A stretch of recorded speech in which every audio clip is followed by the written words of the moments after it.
Mr. John Dramani Mahama, former president of Ghana and the leader of the opposition National Democratic Congress, welcome to the Voice of America. Welcome to Washington. Thank you, Heidi. Thanks for having me. Mr. Mahama, we'll start out with what brings you to Washington, what brings you to the United States? I'll make a quick correction first. I'm former president, and the leader of our party is the chairman of the party. What happens is when we are in opposition, the leadership reverts to the chairman of the party. So I came at the invitation of Liberty University, so I just flew in from Lynchburg, where the university is. I came to participate in the 500 CEO Summit, and I also had the opportunity to address convocation of the university, and then also participate in a program they've introduced about doing business in Africa, where they bring African business people and leaders to talk with American business people about how it is to do business in Africa and what the opportunities there are. Mr. Mahama, the next presidential election in Ghana will be in 2024. Have you officially thrown your hat in the ring? Do you plan to run again? No, I haven't, Heidi. Well, word on the street, let me put it that way. Well, it's good to keep your opponent guessing. And so even if I'm not running, I'm not going to say I'm not running. So a decision will be taken early next year in the first quarter. That's when we hold our party's primaries for the presidential candidacy, and we'll see. So at this point, you say you can neither confirm nor deny? Of course. Well, turning to the situation in the country, and you have been very outspoken about the economic turmoil that you are seeing in Ghana. The country is enduring deep economic problems, rampant inflation. Now, of course, this is not unique to Ghana. We're seeing this globally. But we saw protests in the country in June against the high cost of living. And you've, for a long time, called on the government to accept assistance from the IMF. It has now changed course and has turned to the International Monetary Fund for help. But Mr. Mahama, you also came under fire about how you handled the economy during your tenure. Should you run for president, should you have a chance to lead your country again, what would you do differently that you didn't do the first time around? What would you do differently next time? I'll just say something a little bit to look at the two circumstances under which we went into the IMF. We are all members of the IMF, and so it's a body we go to when you have some macroeconomic instability. And so at the time I was president, yes, we suffered macroeconomic instability due to two factors, internal and external. External, you get shocked from time to time. We had the commodity price shocks, the slowdown in China. But internally, we overshot our expenditures because we introduced a new wage policy that sought to make the remuneration in the public sector more uniform. And it shot the wage bill far above what we had anticipated. Almost 73% of our revenues was going to pay wages and salaries alone. And so that forced us to go into the IMF. This government has twin problems. One is macroeconomic instability because expenditures far exceed revenues. Revenues are not performing properly.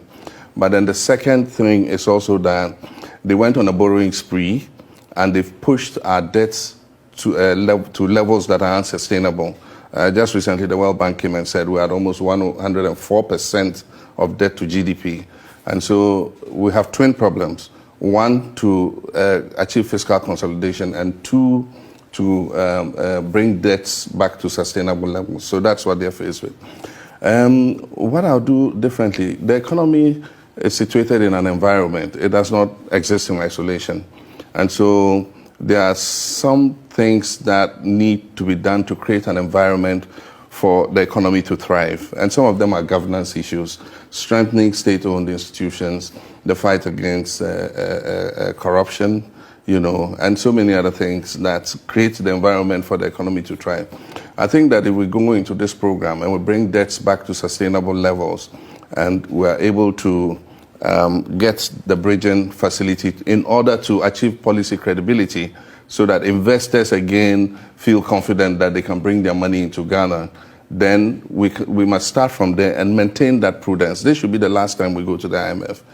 I mean, because going and coming and going and coming, I mean, it's really, it creates a certain instability in the whole system, and it also reduces the faith that people have in our democracy.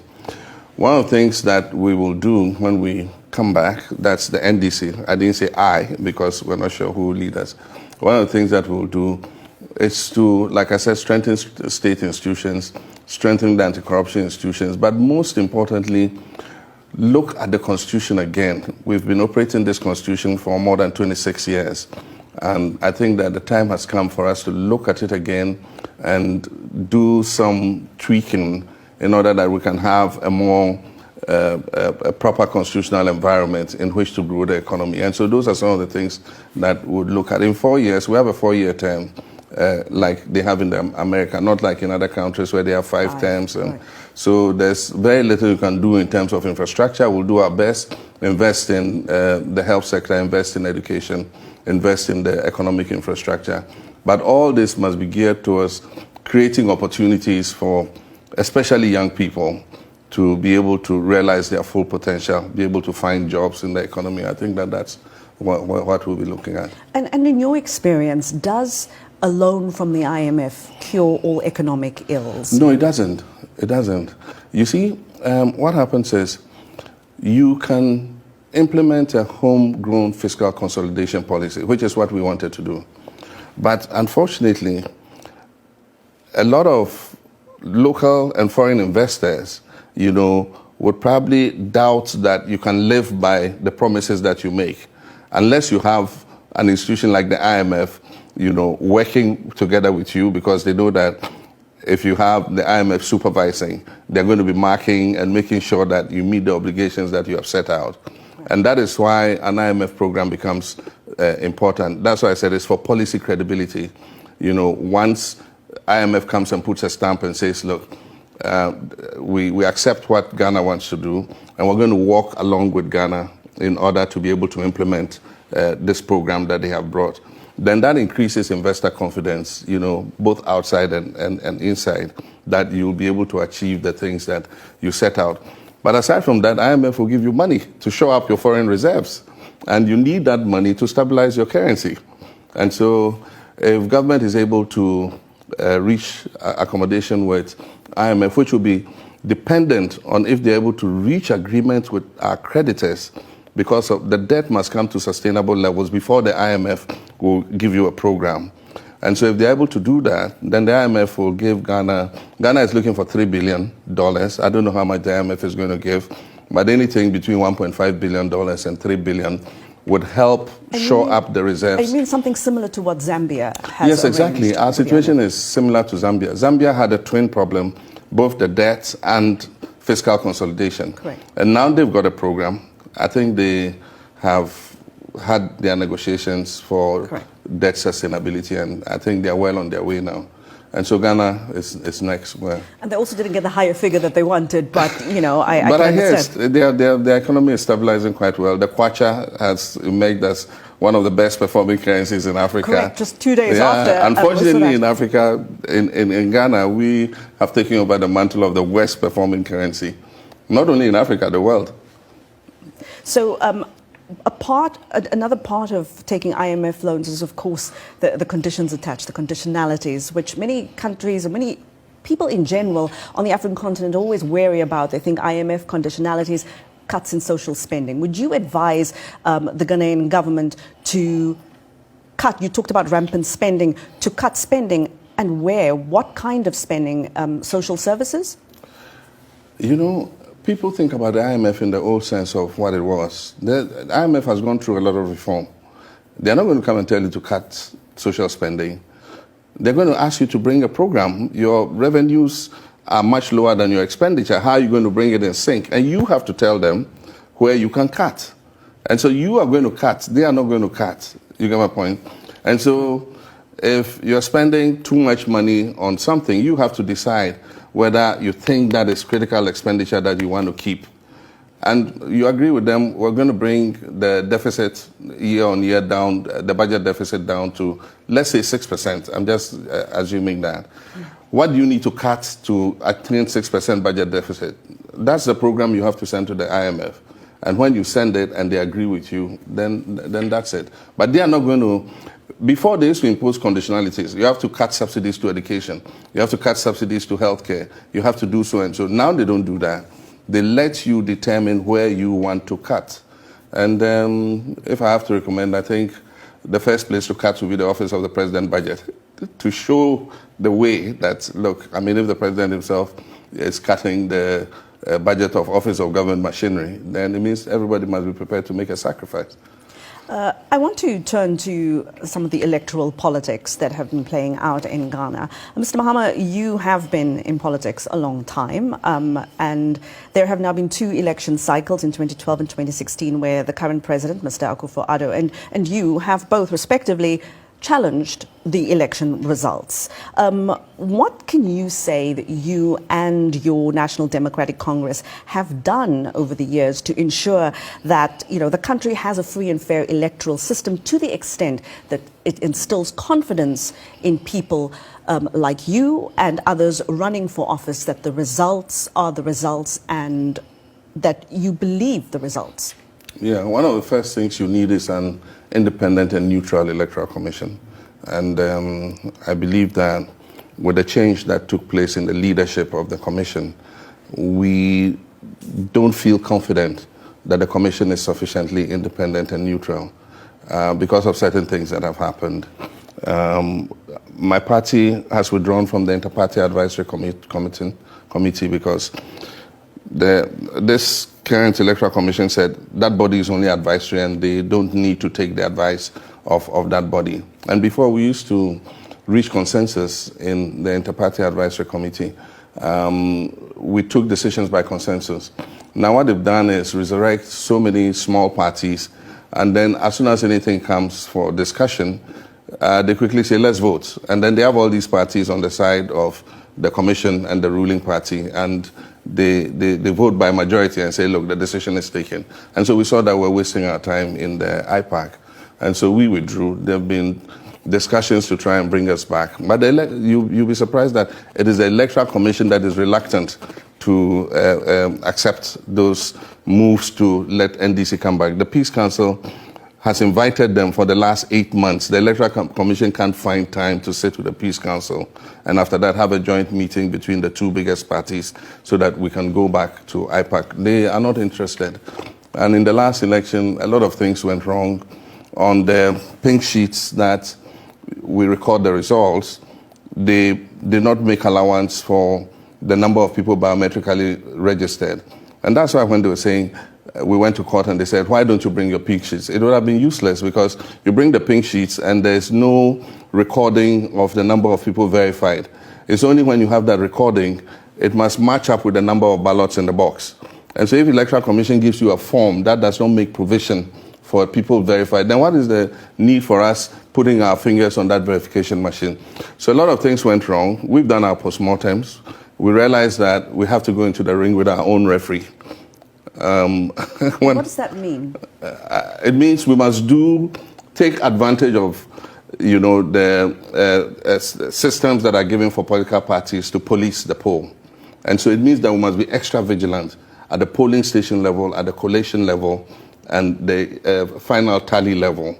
And so we're going to be much more vigilant than we were in the past. You know, you expect that the commission is neutral, and so there are some things you take for granted. But this time, we're not taking anything for granted.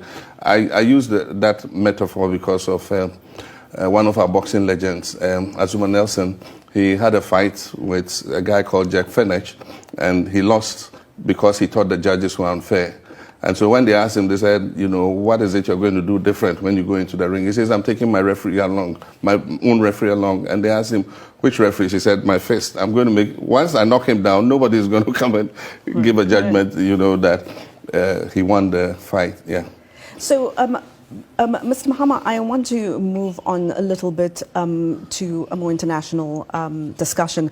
A lot of the economic turmoil that we've just been talking about and that we're seeing around the world is, of course, as a result of Russia's invasion of Ukraine. African countries have largely avoided taking sides on the issue. At the United Nations, Ghana, along with Kenya and Gabon, voted to condemn Russia, but then, of course, Ghana abstained on the vote to remove Russia from the UN Human Rights Council. In your view, were those the right decisions made by the current administration? I think that the world order is changing. You remember we had the Cold War, and as a result of the Cold War, developing countries formed the non-aligned movement. Correct. Because we didn't want to be seen to be on one side or the other. You know, I think that we're after the fall of the Iron Curtain, we had a period of globalization, and so, I mean, we thought that with the nuclear dividend and more money available, the reduction in the arms race, you know, things were going to get much better. Unfortunately, it looks like we're creeping into that period again. I think that it's a period of adversity for the whole world because it's triggering a kind of global recession. As a result of the tensions that have been created. But at the same time, it must create some opportunities for Africa.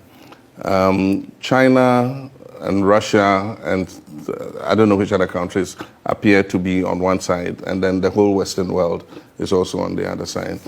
Already in Africa, if we need funding for infrastructure, big infrastructure projects, the place to go is China and the East. Normally, the Western countries would invest in the social sector, in education, in healthcare, and things like that, but not big infrastructural projects. I'll make an exception for the Millennium Compact, which President Bush introduced and which Ghana has benefited from twice. But normally, if you want to do a bridge or a road or a railway or something, often you'll go to the East. At the last G7, the Western countries talked about a 600 billion a fund to assist Africa and other developing countries in terms of infrastructure. I know that the United States has put up the DFC, I think it's the DFC, and they've committed about 100 billion to assist countries in critical, infrastructural projects. So it's an opportunity for us to benefit, in terms of improving our infrastructure. But at the same time, it's an opportunity for us to look within and see what we can do better in terms of trading amongst ourselves. Happily, we've passed the African Continental Free Trade Area. And as I speak, the first commodities are beginning to be exchanged.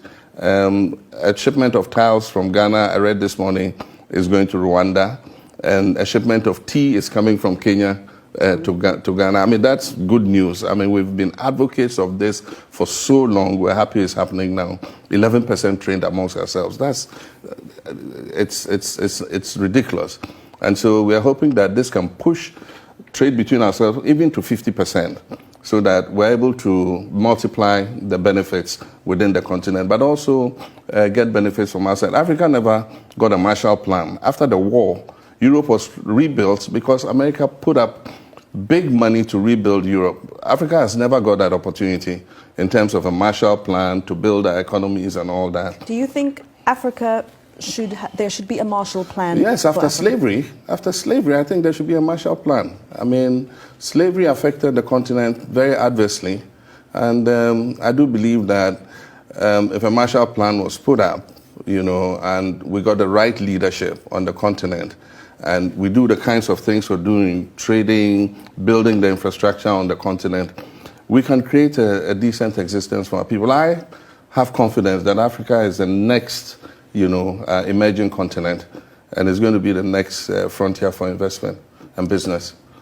Well, from what they say, from your lips to God's ears. Mr. John Dramani Mahama, the former president of Ghana, thank you so much for your time. Thank you for coming and speaking to us. We do appreciate it very much. Thanks, Heidi.